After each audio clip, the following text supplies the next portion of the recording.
बिस्मिल्लाहिर्रहमानिर्रहीम। आप सबको अस्सलाम वालेकुम। आज जिस फ्रेगरेंस के बारे में हम बात करेंगे ये एक नीश हाउस की फ्रेगरेंस है, उसका क्लोन है। ठीक है, ये उसका क्लोन है और मुझे बहुत सारे लोगों ने ये फ्रेगरेंस रिकमेंड की।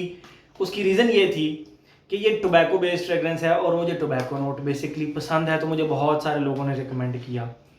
अच्छा, इसके अंदर जो टोबैको है वो डिफरेंट है और जो टोबैको नोट मुझे पसंद है वो डिफरेंट है। मुकम्मल बात करेंगे, बड़ी इंटरेस्टिंग सी वीडियो है, आप इसको मुकम्मल देखेगा, आपको थोड़ा सा इंफॉर्मेशन मिलेगी इसके अंदर। ओके, जिस फ्रेगरेंस के बारे में हम बात कर रहे हैं वो पेरिस कॉर्नर की जो लाइन है ना, पेंडोरा सेंट्स, उसके अंदर है हीरोज के नाम से। बेसिकली ये क्लोन है परफ्यूम्स द मार्ले का हीरोड का। और हीरोड की जो एक्सटर्नल बॉटल है और जो उसका बॉटल है, एक्सटर्नल बॉक्स और बॉटल, उसको बहुत ज़्यादा अच्छे तरीके से इन्होंने रेप्लिकेट किया है और लिटरली सिर्फ ढक्कन का डिफरेंस लगता है। बाकी मैं आपको पूरी प्रेजेंटेशन दिखाता हूँ। ये रहा इसका बॉक्स, ये आप देख सकते हैं, ये पेंडोरा लिखा हुआ है, ये लोगों के नीचे ना पेंडोरा लिखा हुआ है, ये आप देख सकते हैं, और पी लिखा हुआ है यहाँ पे, और ये लिखा हुआ है हीरोज। ठीक है, हीरोज के स्पेलिंग थोड़े से डिफरेंट है। बहरहाल जो परफ्यूम्स दुमार्ली का है उसका नाम है हीरोड, HEROD, और ये लिखा हुआ है पेंडोरा सेंट्स। ये अगर आप देख सकें, यहाँ पे पेंडोरा सेंट्स लिखा हुआ है। ओके, बाकी 100 ml की बोतल है, ये परफॉर्म कंसंट्रेशन है। ये रही इसकी, ये रही इसका बॉक्स और ये रही इसकी बॉटल। आपको इसके ढक्कन से थोड़ा बहुत आइडिया हो जाएगा, क्योंकि परफ्यूम्स द मार्ली के जो ढक्कन है वो ट्रायंगुलर होते हैं, और ये आप देख सकते हैं, मैंने लेटन एक्सक्लूसिव का रिव्यू किया हुआ है, वो आप देखेंगे आपको आइडिया हो जाएगा। वो ट्रायंगुलर टाइप होते हैं, ये बहरहाल स्क्वायर है, लेकिन है उसी तरह का उन्होंने बनाने की कोशिश की है। और ये रही बॉटल, ये रही बॉटल, ये ऊपर पेंडोरा लिखा हुआ है, नीचे हीरोज लिखा हुआ है, यहाँ पे पेंडोरा सेंट्स लिखा हुआ है। बाकी बॉटल बिल्कुल सिंपल सी है, लेकिन ये जब आपकी कलेक्शन में यूँ सामने पड़ी हो तो लिटरली थोड़ा बहुत ये टच देती है। परफ्यूम्स द मार्ली के जो बॉटल्स हैं उनका थोड़ा बहुत टच देती है। बड़ी प्यारी बॉटल है। मैं पेरिस कॉर्नर की जितने भी परफ्यूम्स हैं इनकी प्रेजेंटेशन की बात सिर्फ और सिर्फ इसलिए करता हूँ कि ये कम प्राइस के अंदर अच्छी प्रेजेंटेशन और अच्छी फ्रेग्रेंस भी देते हैं। लिटरली मैंने जब इसका ये ढक्कन उतारा आप लोगों को ये ढक्कन दिखाने के लिए, तो लिटरली इसकी खुशबू मुझे आना शुरू हो गई इतने दूर से भी, और खैर करीब करने से तो इसकी खुशबू आती ही आती है। ज़बरदस्त फ्रेग्रेंस। लेकिन इसके टोबैको के बारे में बात करते हैं, चलिए वो आगे चल के बात करते हैं, उसके बारे में मैं मजीद आगे चल के डिटेल में बात करूंगा। पहले हम इसकी बात कर लेते हैं। जो बेसिकली परफ्यूम्स द मार्ली का हीरोड है वो 2012 के अंदर लॉन्च हुआ था। इन्होंने स्टार्ट में ना बड़ी अच्छी अच्छी तगड़ी तगड़ी किस्म की लॉन्चेस की हैं जो कि बड़ी सक्सेसफुल भी गई हैं। तो बहरहाल ये जो परफ्यूम्स द मार्ली का हीरोड है ये बहुत अच्छी उनकी सक्सेसफुल फ्रेग्रेंस है, बहुत स्ट्रॉन्ग और बहुत ही लॉन्ग लास्टिंग फ्रेग्रेंस है ये। ठीक है, तो ये उसी फ्रेग्रेंस का क्लोन है। No doubt this is very strong. और वो लोग जो कि अभी तक जिन्होंने नीश में एंट्री नहीं की, जो कि अभी तक सिर्फ डिज़ाइनर, सिट्रसी और जेनेरिक टाइप फ्रेग्रेंसेस इस्तेमाल कर रहे हैं, उनको ये फ्रेग्रेंस शायद 5वीं या 6वीं दफ़ा लगाकर समझ आए। ठीक है, शायद इतनी देर के बाद उनको समझ आए, उससे पहले शायद समझ ना आए। और जो थोड़े से ज़रा एडवांस नोजेस हैं उनको ये पहली ही स्निफ के अंदर भा जाएगी, पसंद आ जाएगी। ठीक है, तो ये इस किस्म की फ्रेग्रेंस है। तो फॉर द बिगिनर्स बहरहाल ये सस्ती फ्रेग्रेंस है, 4,000 रुपये या उससे नीचे नीचे आपको वकास अहमद से मिल जाएगी। वकास अहमद का नंबर मैं नीचे डिस्क्रिप्शन में दे दूंगा। वाइड रेंज है उसके पास पेरिस कॉर्नर की, और मुझे ये चीज़ बहुत अच्छी लगी है। मतलब पेरिस कॉर्नर के थ्रू मैं वो फ्रेग्रेंसेस जो ओरिजिनल इस्तेमाल नहीं कर पा रहा था किसी बिना पर, तो मैंने उनके क्लोन्स इस्तेमाल करके ना वो आइडिया लगा लिया। एक डीएनए का आइडिया हो जाता है ना आपको, तो मैं उनके डीएनए का आइडिया लगा लिया है कि किस किस्म की हैं। तो सेम केस इसके साथ हुआ, क्योंकि ये मुझे बहुत सारे लोगों ने रिकमेंड की हीरोड, जो परफ्यूम्स द मार्ले की है, ये उसका क्लोन है और बहुत अच्छा क्लोन। मैंने हीरोड ओरिजिनल इस्तेमाल नहीं की, तो आज हम जो रिव्यू करेंगे वो इसका एक इंडिविजुअल सा रिव्यू करेंगे।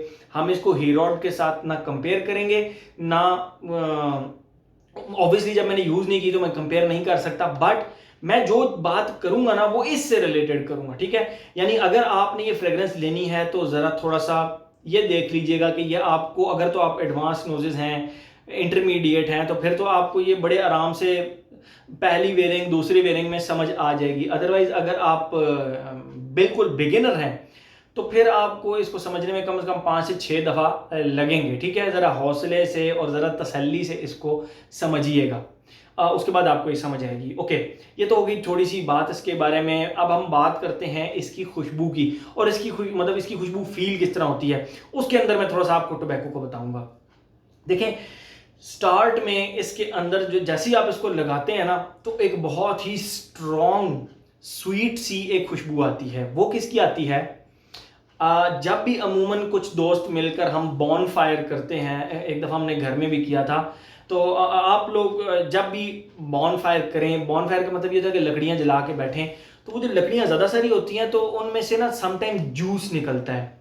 यानी वो लकड़ियां जल रही होती हैं लेकिन उनके अंदर से, लकड़ी के अंदर से एक जूस सा निकल रहा होता है ब्राउन से कलर का। उस जूस की जो खुशबू होती है ना, वो थोड़ी सी स्वीट होती है, एट द सेम टाइम थोड़ी सी कड़वी भी होती है, एट द सेम टाइम थोड़ी सी स्मोकी भी होती है। ठीक है, तो इसके स्टार्ट में मुझे उस तरह की खुशबू मिली, बिल्कुल उस तरह की, लेकिन उसके साथ थोड़ा सा शुगरी से मैंगो की खुशबू आ रही थी। शुगरी यानी आप एक इस तरह करें, पाकिस्तान में यहाँ पे ना एक टॉफ़ी मिलती है मैंगो की, मैंगोस वाली है, मुझे उसका नाम एग्जैक्ट भूल गया। बाहर वो टॉफ़ी एक 2 रुपए की होती है। वो जब वो मुंह में डालते हैं तो वो स्वीट सी, बहुत ही शुगरी से मैंगो, एक आर्टिफिशियल मैंगो फ्लेवर जिसको आप कह लें, आर्टिफिशियल मैंगो फ्लेवर। ठीक है, तो वो जो वुड के अंदर से शीरा निकलता है, स्वीट सा, थोड़ा सा कड़वा सा, और थोड़ा सा आप जिसको कह सकते हैं कि हल्का सा बिल्कुल कैरमल टाइप टच देता है, बिल्कुल हल्का सा, बहुत ज़्यादा नहीं, बहुत ज़्यादा नहीं। तो उस शीरे की खुशबू प्लस हल्की सी वो स्वीट शुगरी आर्टिफिशियल मैंगो की जो टॉफ़ी की खुशबू होती है, उस तरह की। आई होप आपको समझ आ गई होगी। ये तो हो गया इसका स्टार्ट, यानी वो जूस जो वुड से निकल रहा हो plus sugary artificial mango flavour, ये इसके स्टार्ट में आती है। यहाँ तक तो ये बहुत ही ज़बरदस्त फ्रेग्रेंस लगी, डेयरिंग टाइप लगी, ज़बरदस्त लगी। ओके, जब ये थोड़ी सी आगे चली ना, ये फेज़ कम से कम 2 घंटे चला, बड़े आराम से 2 घंटे ये फेज़ चला। उसके बाद जो इसका सेकंड फेज़ है, ये एक बहुत ही स्वीट से टोबैको की खुशबू में चेंज हो जाती है। Yes, sweet tobacco. आप कहेंगे यार टोबैको स्वीट कहाँ से आ गया? तो लेट मी एक्सप्लेन यू। यहाँ पे थोड़ा सा मैं आप लोगों को बताता हूँ। मैं जिस टोबैको नोट को लाइक करता हूँ ना, जिस टोबैको नोट को मैं लाइक करता हूँ, वो बेसिकली ड्राई टोबैको की खुशबू होती है, और वो थोड़ा सा आप कह सकते हैं कि सीडर वुड टाइप निकल जाती है। यानी जिस तरह हमारे घर में पुराने दरवाजे लगे होते हैं तो उसकी खुशबू होती है ना, वो होती है ड्राइड टोबैको की खुशबू। मुझे परफ्यूमरी के अंदर वो पसंद है, जो कि मोस्टली आपको मिलेगी टॉम फोर्ड के टोबैको ऊद के अंदर। उसके बाद वो आपको मिलेगी टोबैको, नहीं टोबैको वनील में भी स्वीट टोबैको है। तो बहरहाल टोबैको ऊद के अंदर जिन लोगों ने उसका इंप्रेशन या ओरिजिनल इस्तेमाल किया, तो मुझे उस तरह का टोबैको बेसिकली पसंद है, ड्राई सा वुडी सा टोबैको। इसके अंदर जो टोबैको इस्तेमाल हुआ है ना, मैं आपको बताता हूँ वो कौन सा है, जो कि इसका फेज है सेकंड। और उसके लिए मुझे आपको एक एग्जांपल देनी पड़ेगी। देखें, हमारे यहाँ पे ना जो शीशा जिसको हुक्का कहते हैं, शीशा होता है, उसके अंदर जो टोबैको डलता है, वो आपने कभी ख़रीदा हो अगर, तो आप लोगों को थोड़ा सा आइडिया होगा कि वो टोबैको जो होता है ना, वो एक बॉक्स के अंदर मिलता है और वो पेस्ट की तरह का होता है। तो वो जो पेस्ट होती है ना, उसके अंदर से मेडिसिनल सी टोबैको की एक खुशबू आ रही होती है। तो वो ज़ाहिरी बात है, फिर उसका वो निकाल कर उसको शीशा के ऊपर रखते हैं, तो उसकी एक जो अरोमा सा क्रिएट होता है, स्वीट सा प्लस स्मोकी सा, तो वो खुशबू इसके सेकंड फेज से आती है स्वीट टोबैको की, जो कि आप कह सकते हैं कि शीशे वाला टोबैको या पाइप वाला टोबैको, जो पाइप के अंदर डलता है। मेरे एक जानने वाले वो पाइप पीते हैं, अभी तक उनके पास पाइप पड़ा हुआ है, बड़े शौक से। सिगरेट नहीं पीते, वो पाइप पीते हैं। तो उस पाइप के अंदर जब वो टोबैको फिल कर रहे होते हैं ना, तो उसकी एक बड़ी प्यारी मेडिसिनल सी स्वीट सी खुशबू आती है उस टोबैको की। तो वो टोबैको इसके सेकंड फेज में इस्तेमाल हुआ है, और वो सिर्फ खुशबू टोबैको से ही आती है। या अगर गुस्ताखी माफ़ करें तो मैं आपको बताऊं, जिस तरह कैलपोल की खुशबू होती है ना, कैलपोल सिरप की, खांसी वाला कैलपोल सिरप, उस तरह उसको उससे भी रेफर किया जा सकता है। But still tobacco is totally different, वो थोड़ी सी स्मोकी सी खुशबू भी होती है, ठीक है।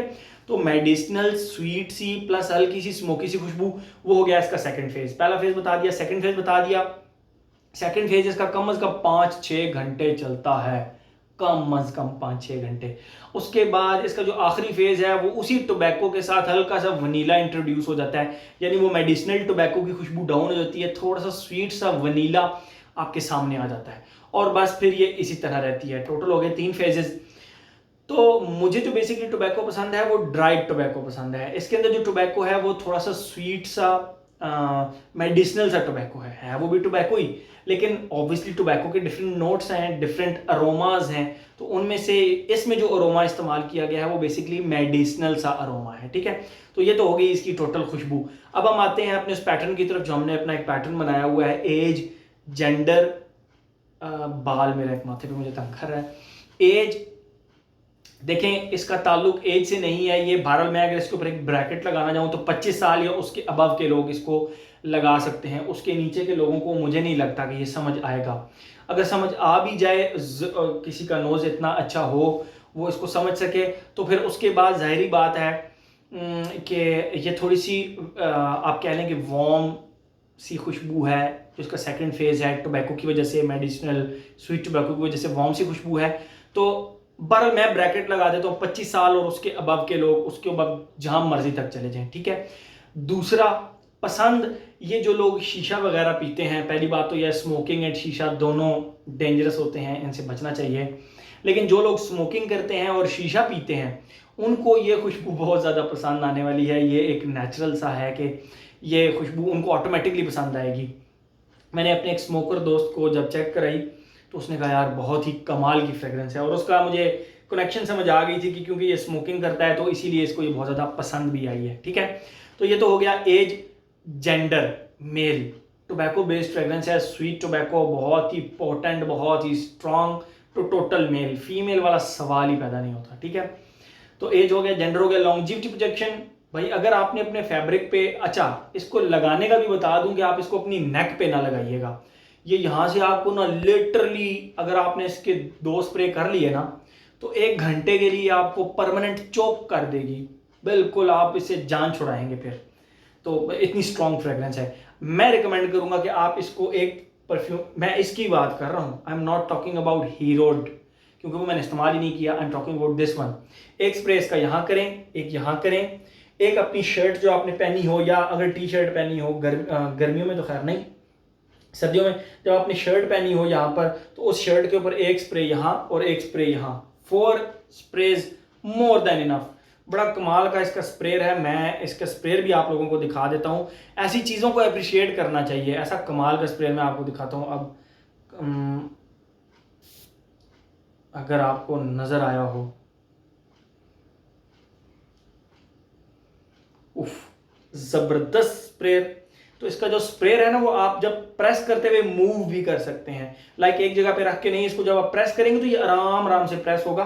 तब तक आप इसको यहाँ से आराम से नीचे ले जा सकते हैं, यहाँ से क्रॉस में लगा लें, बाजू पे जब लगाने लगे तो यूं लगा लें, मतलब इसका स्प्रे जब निकल रहा होगा ना, दिस इज़ वेरी स्ट्रॉन्ग। मतलब मैंने अभी एक स्प्रे किया है और मुझे इसकी खुशबू, बहुत तेज़ खुशबू है इसकी, बहुत तेज़ खुशबू आ रही है। तो 4 sprays more than enough. Longevity easily 8 hours without any doubt, without any hesitation, easily 8 hours आपको इसकी longevity मिलेगी। और उसमें प्रोजेक्शन ये कम अज़ कम 3 घंटे प्रोजेक्ट कर जाएगी। मैंने पिछले दिनों अपनी किसी वीडियो में किसी परफ्यूम के बारे में बताया कि ये 3 घंटे प्रोजेक्ट कर जाएगा, पेरिस कॉर्नर का कोई था, मुझे भूल गया। उस पर एक भाई ने कमेंट किया कि यार आपको ना लगता है कि पेरिस कॉर्नर वाले पे करते हैं, ये इतना तो प्रोजेक्ट करेगा नहीं। मैंने उनको कहा, मैंने कहा आप यूज़ करके चेक कर लें। हाँ, डिपेंड करता है आपकी बॉडी केमिस्ट्री के ऊपर, आपका जो जिसको कहते हैं इन्वायरमेंट के ऊपर। अब अगर इस परफ्यूम को लगाकर मैं धूप के अंदर चला जाऊं, एक तो वैसे ही इसकी खुशबू इतनी पोटेंट सी है, ये मुझे धूप में तंग करेगी, ठीक है। दूसरा ये है कि धूप के अंदर परफ्यूम का तो कोई कसूर नहीं होता, परफ्यूम ने उड़ जाना है। तो उस लिहाज से देखा जाए तो फिर थोड़ा सा आपको इन्वायरमेंट का भी ख्याल करना पड़ता है, आगे पीछे का, और थोड़ा सा मतलब यह है कि इसके स्प्रेज भी कम करने पड़ते हैं। लॉन्जिविटी आपको परफ्यूम से मिल जाती है, इसकी प्राइस के लिहाज से देखा जाए तो 8 आवर्स बहुत ही ज़बरदस्त हैं इसके लिए, ठीक है। तो एज हो गया, जेंडर हो गया, लॉन्जिविटी प्रोजेक्शन हो गया, थोड़ा सा हम बात कर लेते हैं इसी ओकेजन के बारे में। रात को आप खाना खाने जा रहे हैं ना कहीं, तो इसको लगा लें, नो प्रॉब्लम। किसी की मेहंदी पे जा रहे हैं, रात का इवेंट है, इसने चक दे फटे कर देना, ये इतनी ज़बरदस्त किस्म की फ्रेगरेंस है। तो मेरे ख्याल में हर एस्पेक्ट इसका हमने कवर कर लिया। मैंने वीडियो थोड़ी लंबी बना दी, थोड़ा सा टोबैको डिफाइन करना था, थोड़ा सा वीडियो मेरे ख्याल में लंबी होगी, उसके लिए बहुत माजरत। लेकिन यह है कि कुछ चीज़ें बताना ज़रूरी थी। तो ये था जी आज का हमारा पैरिस कॉर्नर की पेंडोरा सेंट लाइन का heroes. Thank you so much.